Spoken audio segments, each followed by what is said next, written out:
ನೋಡಿ, ಯಾವುದೇ ಒಂದು ಕಾಂಪಿಟೇಟಿವ್ ಎಕ್ಸಾಮ್ಗೆ ರೆಡಿ ಆಗಬೇಕು ಅಂದರೆ ಸರಿಯಾದ ಮಾರ್ಗದರ್ಶನ ಇರಬೇಕು. ಇಲ್ಲ ಅಂದರೆ ಜೀವನ ಪೂರ್ತಿ ಕಂಬ ಸುತ್ತಬೇಕಾಗುತ್ತೆ.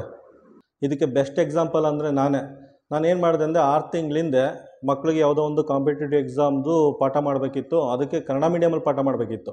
ಅದಕ್ಕೆ ಪುಸ್ತಕ ಹುಡುಕೊಂಡು ಸಪ್ನಾ ಬುಕ್ ಸ್ಟೋರ್ಗೆ 3-4 ಆ ಥರದ್ದು ಕನ್ನಡ ಮೀಡಿಯಮ್ ಪುಸ್ತಕ ತೊಗೊಬಂದೆ. ಆ ಪುಸ್ತಕಗಳು ಯಾವ ರೀತಿ ಇತ್ತು, ಒಂದು ರೀತಿ ಗಾರ್ಬೇಜ್ ಥರ ಇತ್ತು, ಒಂದು ರೀತಿ ಲಿಟ್ರಲಿ ಗಾರ್ಬೇಜ್ ಥರ ಇತ್ತು.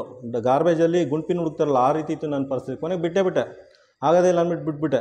ಆಮೇಲೆ ಕೂತ್ಕೊಂಡು ಇಂಗ್ಲೀಷ್ ಬುಕ್ ಯಾವುದೋ ಒಂದು ರೆಫರ್ ಮಾಡ್ತಾ ಇದ್ದೆ. ಇಂಗ್ಲೀಷ್ ಬುಕ್ ತುಂಬ ಚೆನ್ನಾಗಿದೆ. ಪುನಃ ಹೋಗಿ ಇರೋ ಬರೋ ಇಂಗ್ಲೀಷ್ ಬುಕ್ ಎಲ್ಲ ತೊಗೊಬಂದು ಅದನ್ನು ಕನ್ನಡಕ್ಕೆ ಟ್ರಾನ್ಸ್ಲೇಟ್ ಮಾಡಿಬಿಟ್ಟು ಆಮೇಲೆ ಪಾಠ ಮಾಡಿದೆ. 6 ತಿಂಗಳು ನೋಡಿ, ಬರೀ ಯಾವ ಟಾಪಿಕ್ನ ಯಾವ ರೀತಿ ಪಾಠ ಮಾಡಬೇಕು ಅನ್ನೋದು 6 ತಿಂಗಳು ಟೈಮ್ ವೇಸ್ಟ್ ಆಗೋಯ್ತು. ಅದಾದಮೇಲೆ ನಾನು ಇಂಗ್ಲೀಷ್ ಬುಕ್ ಎಲ್ಲ ತಂದು ಟ್ರಾನ್ಸ್ಲೇಟ್ ಮಾಡಾದಮೇಲೆ ನಾನು 4 ತಿಂಗಳಲ್ಲಿ 25 ಚಾಪ್ಟರ್ ಕಂಪ್ಲೀಟ್ ಮಾಡಿದೆ. ಆದ್ದರಿಂದ ಯಾವುದೇ ಒಂದು ಕಾಂಪಿಟೇಟಿವ್ ಎಕ್ಸಾಮ್ಗೆ ರೆಡಿ ಆಗ್ತಾ ಇದ್ದೀರಾ ಅಂದರೆ ಅದಕ್ಕೆ ಸರಿಯಾದ ಮಾರ್ಗದರ್ಶನ ಬೇಕು. ಇಲ್ಲ ಅಂದರೆ ಜೀವನ ಪೂರ್ತಿ ಕಂಬ ಸುತ್ತಬೇಕಾಗುತ್ತೆ.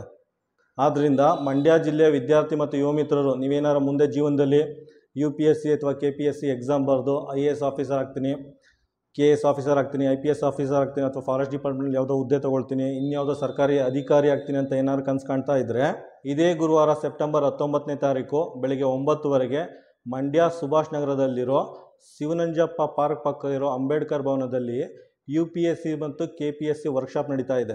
ಇದಕ್ಕೆ ಕರ್ನಾಟಕದ ಹೆಸರಾಂತ UPSC ಮತ್ತು KPSC ಪರೀಕ್ಷಾ ತರಬೇತುದಾರ ವಿನಯ್ ಕುಮಾರ್ GB ಅವರು ಬರ್ತಾ ಇದ್ದಾರೆ.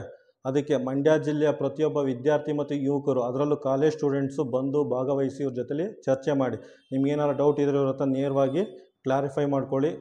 ಮತ್ತು ಡಿಗ್ರಿ ಓದಬೇಕಾದ್ರೆ ಜೊತೆಲಿ ಯಾವ ರೀತಿ UPSC ಕಾಂಪಿಟೇಟಿವ್ ಎಕ್ಸಾಮ್ಗೆ ತಯಾರಿ ನಡೆಸ್ಬೋದು ಅಂದ್ಬಿಟ್ಟು ತಿಳ್ಕೊಂಡು ನೀವು ಅದೇ ರೀತಿ ತಯಾರಿ ನಡೆಸಿದ್ರೆ ಮುಂದೊಂದು ದಿನ ನೀವು ಸರ್ಕಾರಿ ಅಧಿಕಾರಿಗಳಾಗ್ತೀರಾ.